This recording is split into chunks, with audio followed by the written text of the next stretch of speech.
하시겠습니다. 하나님은 에베네셀의 하나님이십니다. 우리 이렇게 한번 인사할까요?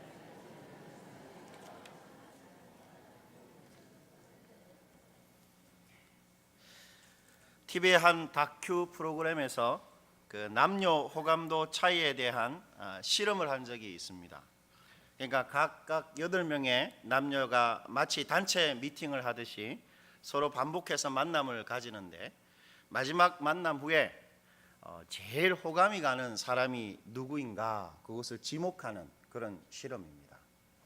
그런데 8명의 남자들은 처음 봤을 때 애교가 정말 많고 한눈에 이렇게 딱 이뻤던 한 여자를 결국 모두가 끝까지 하나같이 다 저 여자 마음에 든다 이렇게 지목했습니다.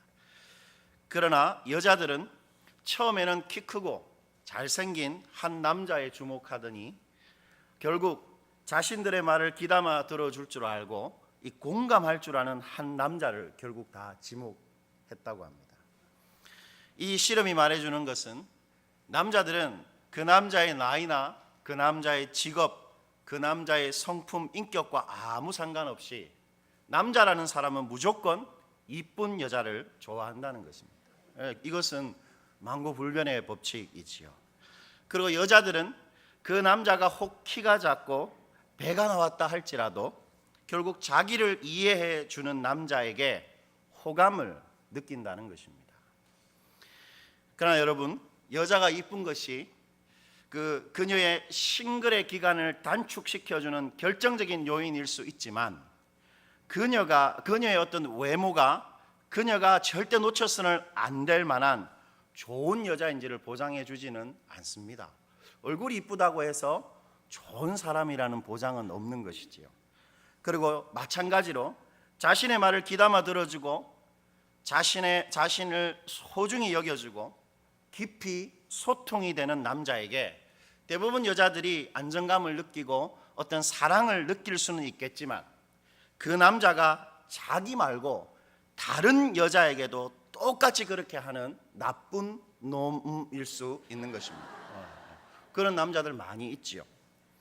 그렇다면 여러분, 그 사람의 무엇이 그 사람을 놓쳐서는 안 될 좋은 사람인 것을 말해주겠습니까? 물론 사실 우리는 이제 다 늙어가지고 다시 결혼할 필요도 없어서 이런 것에 대해서 관심 가질 이유가 없겠지만 그건 여러분 한번 생각해 보십시오. 내 자녀와 내 손주들이 사위 될 사람 또는 며느리가 될 사람 뭘 봐야 됩니까? 딱 볼 때 뭘 봐야 되지요? 제가 생각할 때는 그것은 두 가지입니다. 첫째는 그 사람의 주도적인 관심사, 그걸 봐야 됩니다.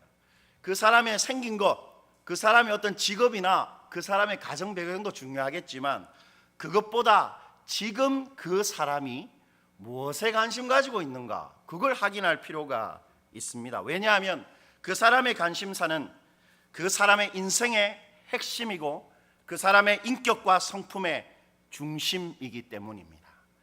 아무리 번듯해도 또는 그 사람의 직업이 혹 목사라 해도 그 사람 관심이 세상 것에 있다면 그것 전혀 딴판인 것이죠. 그것하고 여러분, 혹 키가 작고 벌써 이마까지 까지면서 직장까지 정규직이 아닌 형제라도 그 남자의 관심이 하나님과 그분의 나라에 딱 있다면 바로 사이 삼을 수 있겠습니까? 어떠세요? 허무맹랑한 소리 같죠, 여러분? 여러분, 그러나 틀림없습니다. 그 사람의 관심이 하나님의 것에 있다면 하나님이 그 사람을 가만히 놔두실 리가 절대로 없는 것이지요.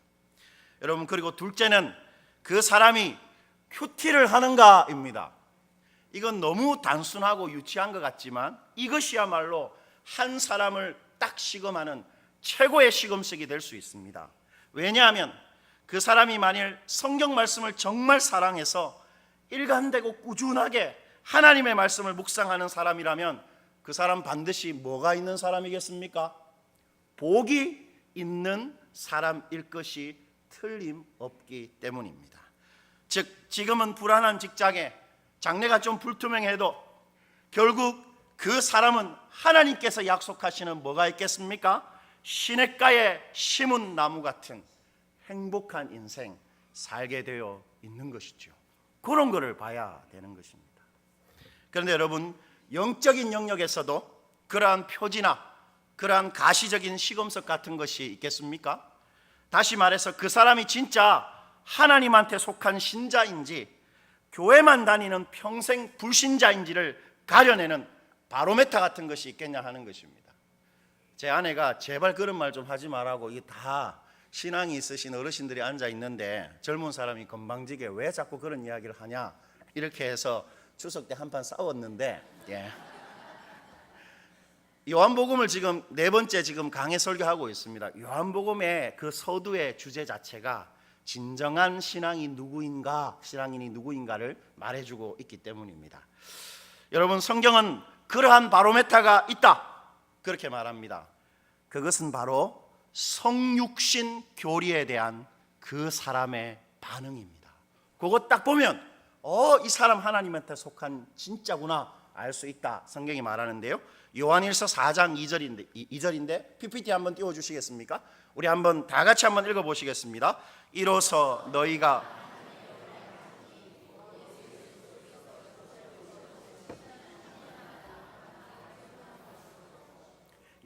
뭐라고 말합니까? 예수님이 육체로 오신 것을 시인하는 걸 딱 보면 그 사람 틀림없이 하나님께 속했다, 그거 알 수 있다, 이렇게 말합니다.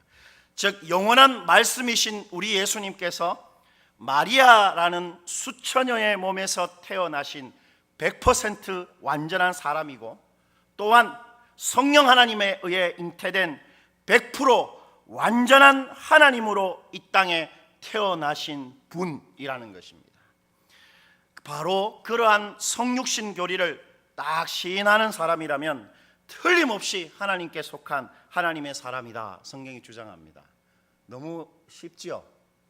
그러나 우리는 2절에서 성육신 교리를 시인한다라는 말에 주목할 필요가 있습니다. 여러분, 여기서 시인한다는 것은 단순히 수긍하고 인정한다는 말이 아닙니다. 시인한다는 말은 고백한다는 말입니다. 내 속에 있는 이 중심이 표현되어진다는 것입니다. 시인한다는 말은 찬미한다는 것입니다. 그것이 너무 좋아서 노래처럼 나올 만큼 그것을 좋아한다는 말입니다. 시인한다는 말은 선언하는 것입니다. 나는 이 진리로 산다, 이렇게 딱 선언하는 것이 바로 시인한다는 말입니다. 예수님의 성육신을 시인한다는 말은 그래, 나는 예수님의 동정녀 탄생을 믿는다, 이렇게 말한다는 게 아닙니다. 그거는 초등학교 다니는 우리 쌍둥이들도 할 수 있는 말입니다.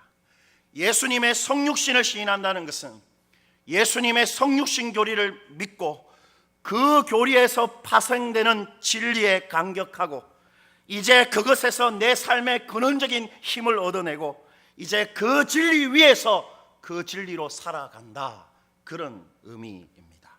그런 사람만이 진짜 그리스도인이고 틀림없는 하나님의 사람이다, 성경은 말하지요. 그런 점에서 우리는 그 예수님의 성육신을 시인하는 사람들 맞습니까? 오늘 본문이 바로 그 성육신을 시인하고 사는 것이 실제로 무엇을 의미하는지를 잘 보여주는 것입니다. 여러분, 요한복음 1장 14절 다시 한번 찾아보시죠. 요한복음 1장 14절입니다. 요한복음 1장 14절은 성육신 교리가 우리 인생에 어떠한 일을 해내는가, 그것을 잘 말해주는 구절인데요. 요한복음 1장 14절 우리 다 같이 크게 한 번 더 읽어보시겠습니다. 말씀이 육신이 되어 우리 가운데 거하심에 우리가 그의 영광을 보니.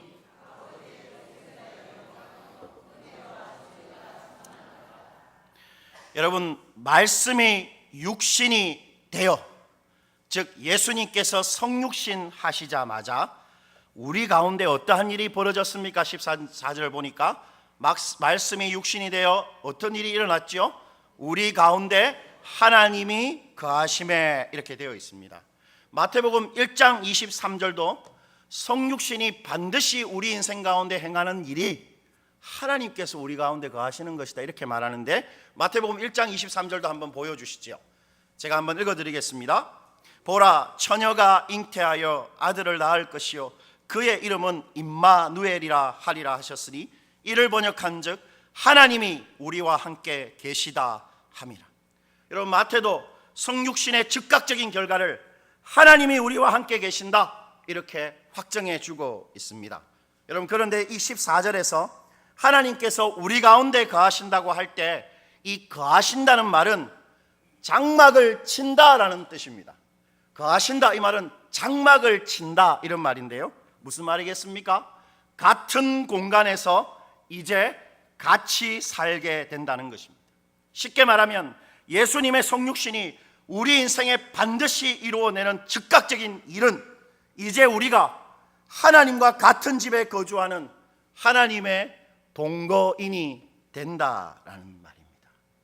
그리고 우리가 하나님의 동거인이 된다는 말은 이제 우리가 하나님의 결정적인 영향과 하나님의 주도적인 제한을 받고 살게 된다는 것입니다.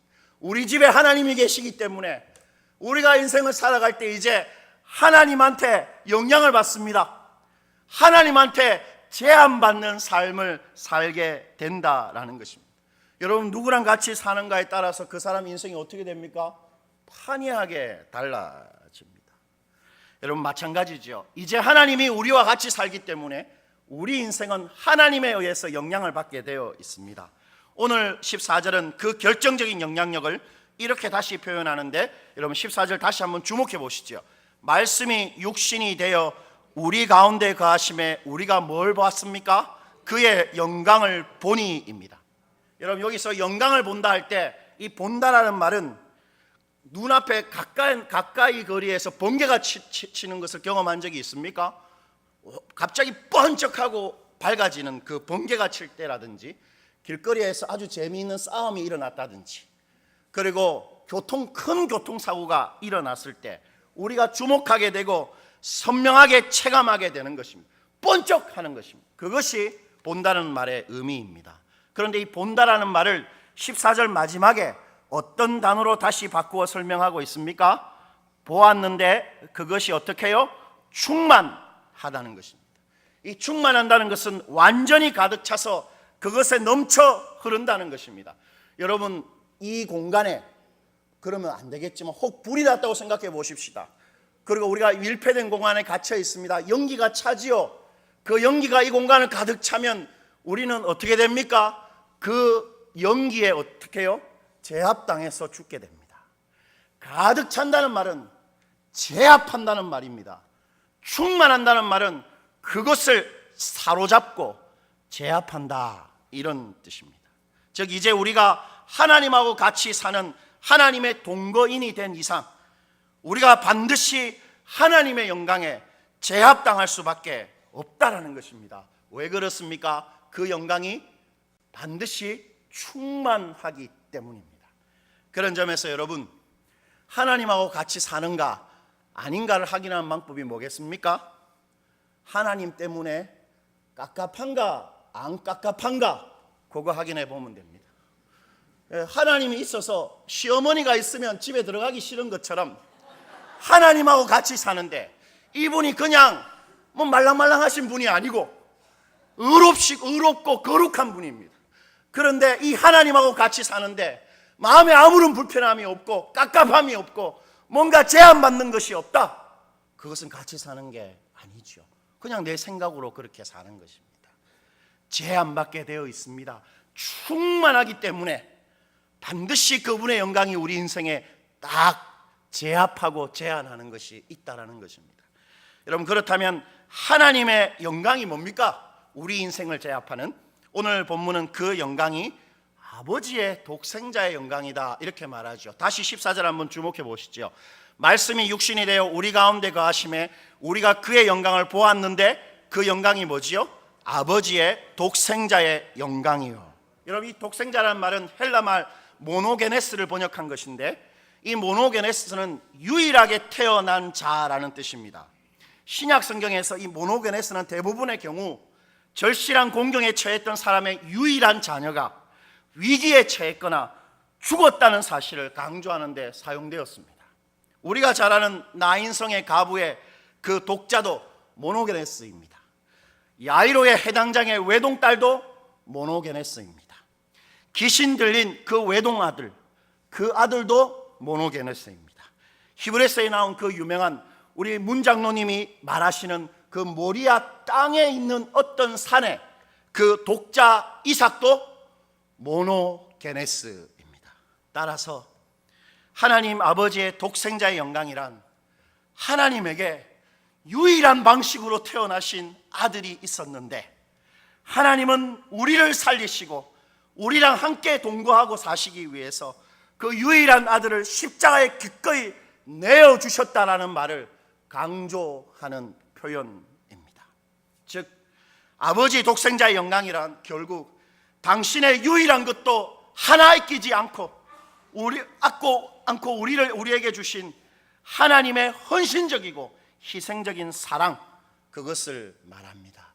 하나님의 영광이라는 것은 바로 하나님의 독생자를 주신 그 사랑을 말하는 것입니다. 때문에 이제 하나님의 동거인들인 우리들의 삶을 제압하고 우리들의 삶을 딱 가득 채우는 것이 뭐겠습니까, 여러분? 하나님의 사랑입니다. 때문에 다른 것은 혹 몰라도 우리가 살면서 병이 들 수 있습니다. 그렇지 않습니까? 그리고 부자가 되지 못할 수도 있습니다. 우리 자녀들이 내가 생각한 것만큼 좋은 대학에 들어가지 못하고, 우리 자녀가 결혼이 늦어질 수도 있고, 인생이 잘 풀리지 않을 수도 있습니다. 있죠. 그러나 우리가 진짜 성도라면 우리 인생은 어떠한 일이 있어도 하나님의 그 사랑만큼은 어떻게 해요? 가득 차 있습니다. 충만한 것입니다. 당신의 유일한 것도 우리를 위해 절대 아끼지 않으시는 하나님의 사랑만은 내 인생에 가득 차 있다. 그것이 하나님의 동거인의 삶의 특징이다. 오늘 성경 그렇게 말해줍니다. 때문에 캐치해내야 됩니다. 그 충만한 것, 나를 제압하는 그 사랑, 그게 도대체 뭔가 믿음의 눈으로 딱 캐치해낼 수 있어야 됩니다. 그리고 누리고 맛보고, 이런 표현이 좀 이상하지만 하나님의 그 사랑을 사용해낼 수 있어야 됩니다. 내 인생을 살아갈 때 다른 힘이 아니라 충만한 그 하나님의 사랑, 그것 나의 것으로 사용할 수 있어야 한다는 말입니다. 오늘 14절은 그 하나님의 그 유일하신 사랑이 구체적으로 이렇게 표현되었다, 이렇게 우리에게 말하는데요. 우리 마지막으로 14절 한 번만 더 읽어보시겠습니다. 14절입니다. 말씀이 육신이 되어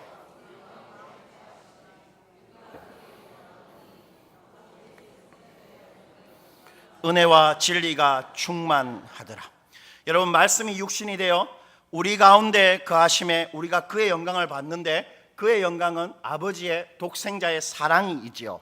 그런데 그 사랑이 어떠한 방식으로 충만하게 되었습니까? 은혜와 진리라는 방식으로 충만하게 되었습니다. 여러분, 이 은혜와 진리, 이것이 바로 하나님이 우리 인생을 붙들고 우리 인생을 가득 채워내는 그분의 사랑의 방식입니다. 그분이 우리를 사랑한다는 말은 그냥 우리를 좋아하고, 물론 그것도 포함되지만 그냥 우리를 사랑한다 이런 개념이 아닙니다.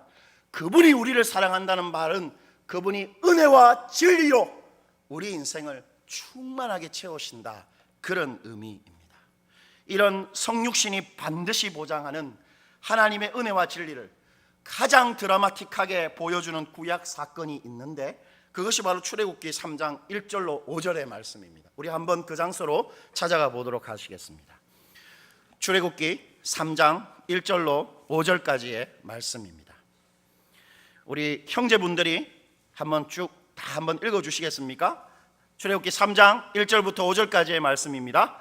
모세가 그의 장인 미디안 제사장 이드로의 양떼를 치더니 그 떼를 강야 서쪽으로 인도하여 하나님의 산 호렙에 이르매, 여호와의 사자가 떨기나무 가운데로부터 나오는 불꽃 안에서 그에게 나타나시니라.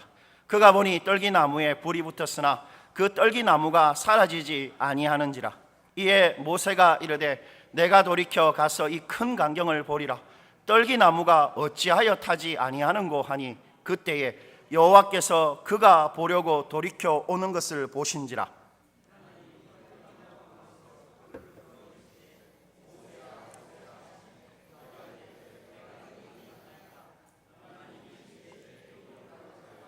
내가 선 곳은 거룩한 땅이니 내 발에서 신을 벗으라. 여러분, 이 출애굽기 우리가 방금 읽은 이 본문은 하나님이 이제 모세를 통해서 이스라엘을 구원한다는 사실을 어떤 상징적인 사건을 통해 보여주시는 모세의 소명의 장면입니다. 그 소명의 상징물이 뭡니까? 불이 붙었지만 타지 않는 떨기나무입니다. 여러분, 이 떨기나무는 불만 대기만 하면 다 한순간에 전소하는 그런 나무입니다. 여러분, 이 떨기나무가 뭘 상징하겠습니까? 바로 애굽의 노예로 사로잡혀 있는 보잘것없는 그 초라한 이스라엘 백성을 상징합니다. 그렇다면 불은 누구를 상징하죠? 바로 우리 하나님을 상징하는 것입니다. 그래서 신명기 33장 16절이 그것을 이렇게 표현했는데요, 한번 PPT 띄워주시죠. 한번 읽어보시겠습니다. 땅의 선물과 거기 충만한 것과 가시 떨기나무 가운데 계시던 이의 은혜로 말미암아 복이 요셉의 머리에 그의 형제 중 구별한 자의 정수리에 임할지로다. 하나님을 어떻게 표현하고 있습니까? 가시 떨기나무 가운데 어떻게 해요? 계시는 이 불이신 하나님이 초라한 가시떨기 같은 이스라엘 백성에 거하신다는 것입니다. 여러분, 모든 것을 소멸하시는 불같은 하나님이 너무도 초라한 떨기나무, 불만 살짝 갖다 대어도 순식간에 다 타버리는 그 떨기나무 같은 이스라엘 백성과 함께 거하시는데 아무런 문제도 생기지 않았다는 것입니다.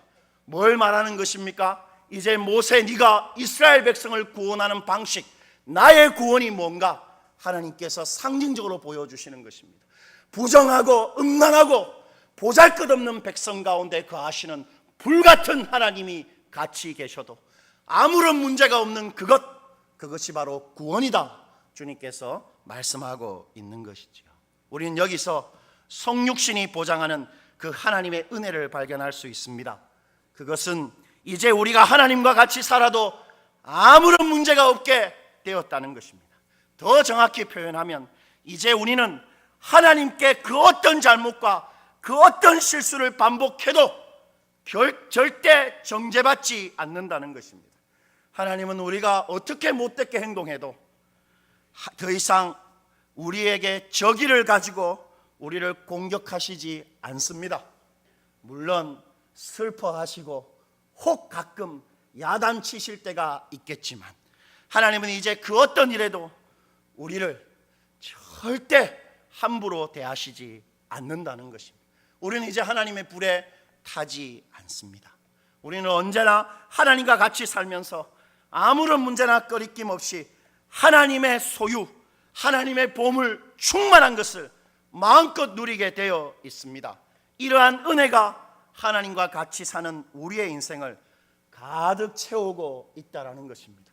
은혜가 우리 인생을 채우고 있습니다. 그런 거 생각해 본 적이 있습니까? 그러므로 걱정하지 말아야 합니다. 하나님의 은혜가 내 인생에 가득 차 있기 때문에 어떤 일에도 걱정할 필요가 없습니다.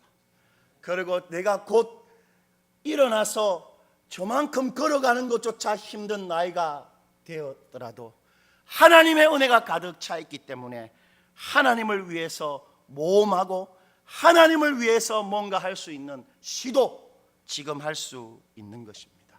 은혜가 가득 차 있기 때문에 언제 어느 때라도 우리가 기도함으로 그 은혜 마음껏 만끽할 수 있다라는 것입니다. 그것이 바로 성육신을 시인하며 산다는 말의 실제 의미입니다.